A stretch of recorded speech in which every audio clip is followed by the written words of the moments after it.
दिया सननी गे बेटी डरे नैनालो मन जनक जीवैया करबिया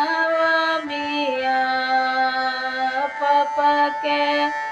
संपत्तिया जीवैया बाट पप के संपत्तिया जीवैया ले वो मान